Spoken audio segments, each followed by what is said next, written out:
Salut tout le monde, j'espère que vous allez bien et aujourd'hui on se retrouve pour un tutoriel nail art spécial Halloween. Donc comme vous avez pu le voir à l'image juste avant, c'est un nail art un petit peu effet ensanglanté avec les doigts vraiment abîmés, etc. Enfin, je trouve ça vraiment pas mal, ça fait un effet plutôt joli, puis ça peut vraiment donner un aspect plus réaliste à une tenue, un costume, selon ce que vous allez faire pour Halloween. Je pense que c'est vraiment la touche finale qui peut rendre le truc vraiment plus réaliste, plus gore, etc. C'est un tutoriel très simple parce que tout simplement on n'a pas besoin de beaucoup de matériel, mine de rien. En fait on a juste besoin de 2-3 vernis tout simplement, avec une petite éponge et pourquoi pas un dotting tool. Et pour ajouter un effet encore plus réaliste, soit du faux sang, de la peinture ou autre chose, moi j'ai pris de l'aquarelle, c'était largement suffisant et ça fait un effet déjà très bien. Donc voilà, il n'y a pas besoin de beaucoup de matos, il suffit d'avoir quelques trucs rouges etc. chez soi et ça y va tout seul quoi. Donc voilà, sans vous embêter plus longtemps, je vous laisse avec la suite de cette vidéo. Donc je commence bien évidemment comme toujours par appliquer une base en couche assez fine, hein, c'est pas la peine de mettre une grosse couche, ça mettra juste plus de temps à sécher.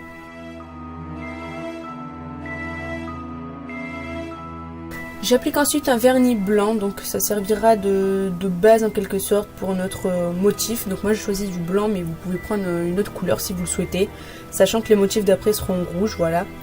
Pour ma part j'ai pris un vernis Mulensa numéro 41, donc il est pas mal, il est pas opaque dès la première couche, mais de toute façon le blanc c'est vraiment opaque dès la première couche, donc vous mettez suffisamment de couches pour que ce soit opaque. Pour ma part j'en ai mis 3.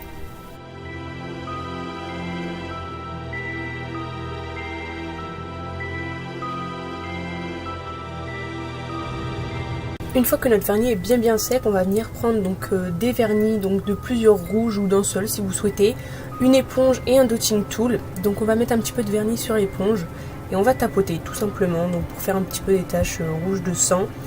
Et on va revenir faire cette étape plusieurs fois si jamais on a choisi plusieurs rouges ou une seule fois si on en a un seul. Pour ma part là comme vous pouvez le voir j'ai aussi rajouté des petites taches de sang, un petit peu des éclaboussures en quelque sorte avec le dotting tool tout simplement.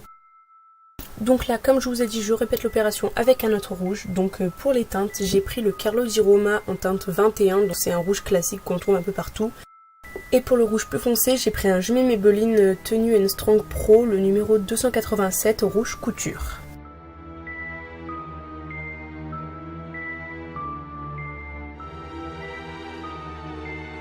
Je viens ensuite terminer le nail art comme d'habitude en appliquant du top coat. On change pas les bonnes habitudes et ça fait tenir le vernis plus longtemps. Pour finir et donner un aspect plus réaliste, je vous conseille de prendre un petit peu de peinture, de l'aquarelle pourquoi pas, c'est ce que j'ai pris. Et de tapoter en fait avec l'éponge sur le bout des doigts, un petit peu autour des ongles pour donner vraiment un aspect de doigt abîmé. Et voilà, ce nail art spécial Halloween ensanglanté est terminé. Déjà terminé, j'espère qu'il vous aura plu. Comme vous avez pu le voir, c'est quelque chose d'assez facile quand même, c'est vraiment pas compliqué, il suffit d'un petit peu de vernis et c'est fait. En plus c'est pas très long à sécher parce qu'il n'y a pas trop de couches mine de rien, sauf si vous mettez du blanc comme moi c'est un petit peu plus long parce qu'il y a plusieurs couches à mettre. Mais sinon c'est vraiment quelque chose de très facile, très bête mais qui fait tout son effet je trouve. Ça fait vraiment un effet assez réaliste comme je vous ai dit, c'est vraiment pas mal je trouve, j'en suis assez contente. Donc voilà, comme je vous ai dit, j'espère que cette vidéo vous aura plu. Si c'est le cas, n'hésitez pas à mettre un pouce vers le haut et à vous abonner juste en dessous. N'hésitez pas à me dire en commentaire si vous l'avez réalisé et si vous l'avez trouvé facile aussi. Si vous avez d'autres idées de vidéos spéciales Halloween ou autres, pourquoi pas, ça peut être utile d'avoir des idées en plus, qu'on n'a pas forcément trop d'imagination. Du coup n'hésitez pas aussi à liker ma page Facebook, à vous abonner à mon compte Instagram, tout est en barre d'infos comme d'habitude. Et sur ce, moi je vous fais de gros bisous et je vous dis ciao ciao.